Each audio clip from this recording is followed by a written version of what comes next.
Well, it's just under 30 days until the 2023 Australian Formula One Grand Prix, and preparations are certainly ramping up at Albert Park for the event. Well, joining me now live here in our Melbourne studio is the Chief Executive of the Australian Formula One Grand Prix, Andrew Westacott. Andrew, really appreciate your time here on Sky News. Thanks for coming in. Pleasure, Simon. Great to be here. We were just talking, as we were about to go on air about Bahrain. Obviously, the Aussies didn't do too well in this first race of the season, but you're hoping maybe that there could be a bit of a performance from Oscar Piastri, maybe Jack Doohan, in about 30 or so days' time.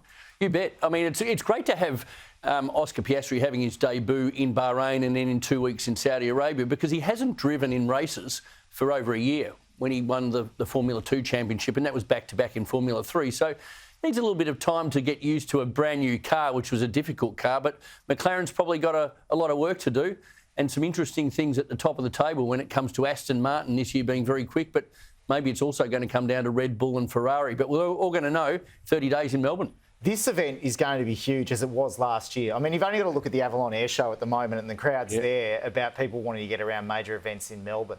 You're pretty much sold out, is that right, for this event in 26 or 30 days' time? Yeah, I mean, we typically have about 300,000 at the event across 4 days. Last year we had just over 419,000, and this year, based on current ticket sales, we're going to be 128 to 130,000 on the Sunday and Saturday, and same on Friday, around 125,000. And so when you add a Thursday crowd at a not so meagre 55, 60,000, you're starting to nudge 440, 450,000 across the 4 days. And what it comes down to then is making sure you've got executional excellence. It's a bit like a pit stop in a Formula One car. You've got to get it all right on the day, and when you've got that many people coming along to Albert Park, that's what people expect these days. Yeah, we've got some footage from last year's event, which we'll show now, and it was a great event where it finally came back after COVID. This year around, a little bit of a difference on the track. You're hoping to have this fourth DRS zone, which will basically allow faster driving around the circuit. Yeah, more than hoping. We expected it to be there last year. Free Practice 1 came along on Saturday. And so what this means is people don't know the technicalities of acronyms in Formula 1. DRS is a drag reduction system. And so what it does is it opens up the rear wing to allow for greater overtaking opportunities. And Fernando Alonso, who's up at the pointy end this year in the Aston Martin, he came along and said it's a bit dangerous. And the FIA race director agreed with him.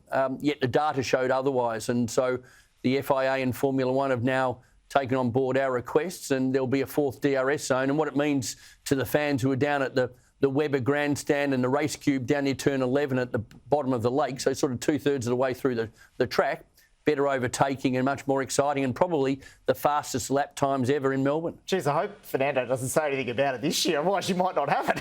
Well, whatever he says goes, is it almost? Well, he's a wily customer. He's won the World Championship on 2 occasions, and guess what?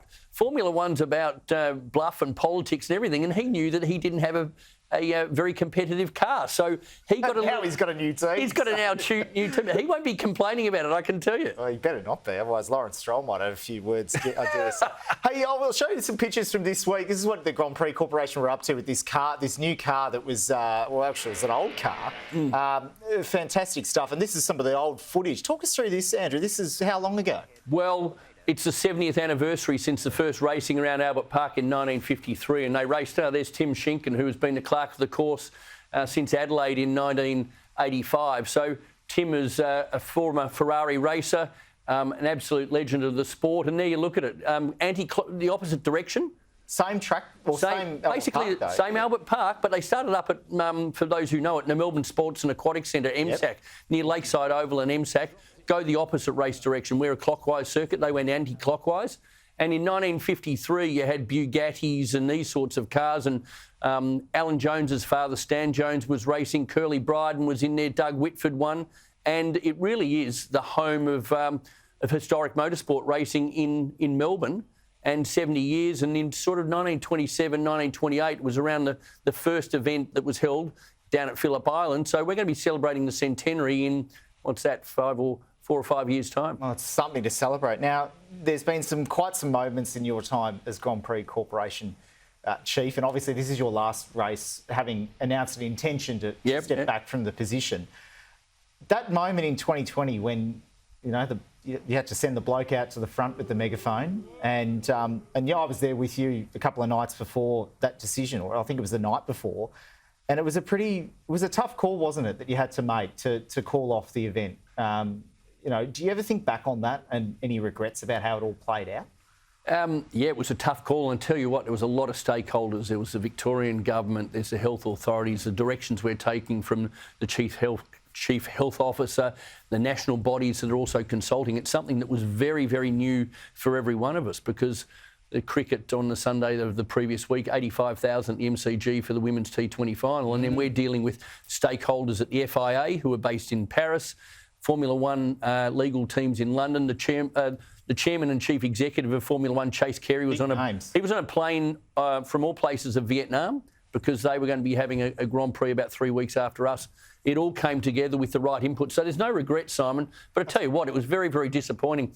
I thought it all got, we got all the hard stuff behind us when we had delayed qualifying many years ago and heavy rains down at Albert Park and Phillip Island. But nothing prepares you for that. But the team did a great job, and it was the right decision.